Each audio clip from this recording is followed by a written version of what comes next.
This video is brought to you by Patreon show sponsor, your friend and mine, The Third Era, and his wife, Leslie Arambula.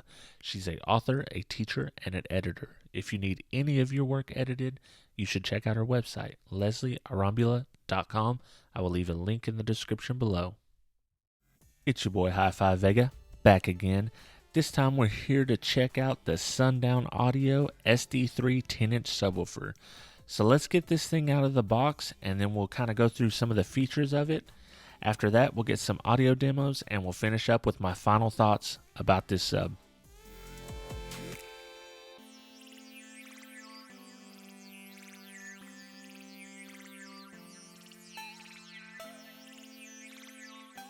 Some of the notable features on this subwoofer is a 14.5mm one-way X-Max, 500 watts RMS power handling, 2.5-inch voice coil, and it also has an inverted surround. As you can tell, this thing is quite beefy, even though it does sport a low profile. I mean, look at my hand, my giant hand compared to this thing. So let's get it in the box and then we'll get on to them sound demos.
If you've ever wanted to prototype your own PCB boards, I got great news for you. Our friends over at PCBWay are offering 10 prototype boards for $5. And guess what? If you sign up today, you can get $5 off your first order. So that makes them first 10 boards free. Please check out our friends over at PCBWay.com. Just a quick note on my final thoughts. There is a few spots in which we get a little bit of crunchy audio. I tried to fix it the best I can, but I figured I'd give you a heads up. Okay, I just kind of wanted to give my final thoughts on the Sundown SD3 10-inch subwoofer. Overall, it's a fantastic driver. This driver kind of shocked me in a sense that when I opened this up, knowing the Sundown name, looking at how beefy this thing is, immediately the thoughts of SPL pop up in my brain. You know, I just looked at it and I was like, man, Sundown does a lot of SPL stuff. This sub is beefy. It's an SPL sub in my mind, even though I should have looked at the Enclosure specifications and seen, hey, half a cubic foot for a 10 sealed. That screams SQ, doesn't it? So my expectation for this sub originally, I kind of expected more output. But to be honest with you, out of a half a cubic foot sealed 10-inch subwoofer in my huge Suburban on roughly 320 watts off the Sony Big Red ES. The sub channel does 320 watts. It's rated 320 watts at 1 ohm, which was what I was running it. It actually did. It did give me quite a bit of output in those conditions. So, but what I come to realize is this sub's a bit of a sheep in wolf's clothing, so to speak. And it's not a sheep in output wise anyways. It is in any which way. I mean, it is actually, it has very good output.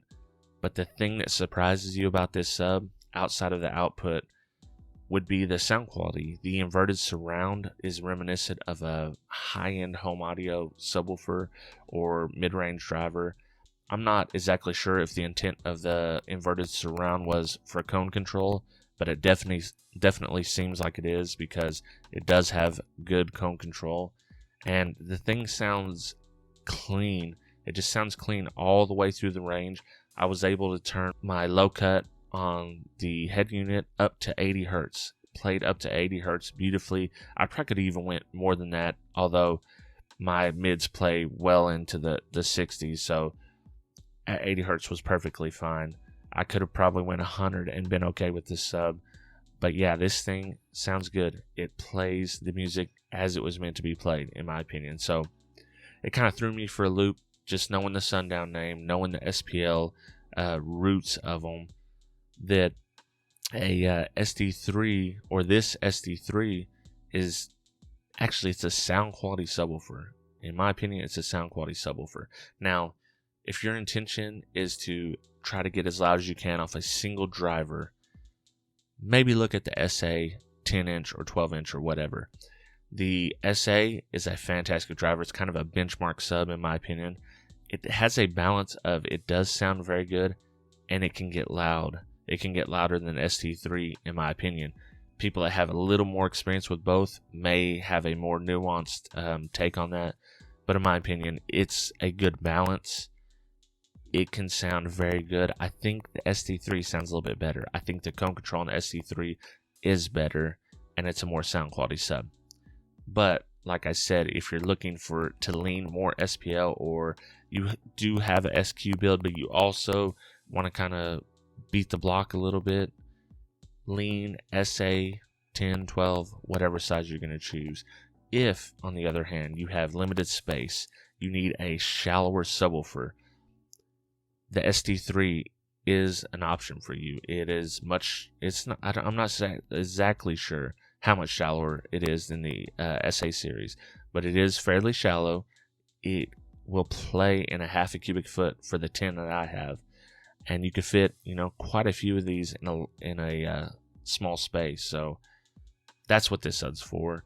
And if you're just using it in a large space, but you want a fantastic sounding subwoofer, this might be the one for you. So check it out. I can recommend this sub. It's a great sub. I think you will be impressed with the sound that you get out of this subwoofer in such a small space. So yeah, thanks for watching the video. As always, I appreciate all of you, and we'll catch you next time. Shout out to my $6 or more Patreon supporters: Allison McCullum, 2001 Monolithic, The Third Era, Gene Nava, Joaquin Juarez, Paul Smith, Rick Quattlebaum, William Berg, CT Sounds, Byron Chambliss, The Car Audio Guy, and Jason Zemer. For as little as $2 a month, you can get on the team and get exclusive Patreon-only content not available on YouTube. If you want to help me with my goal of one new patron a week, please check me out at patreon.com/HifiVega.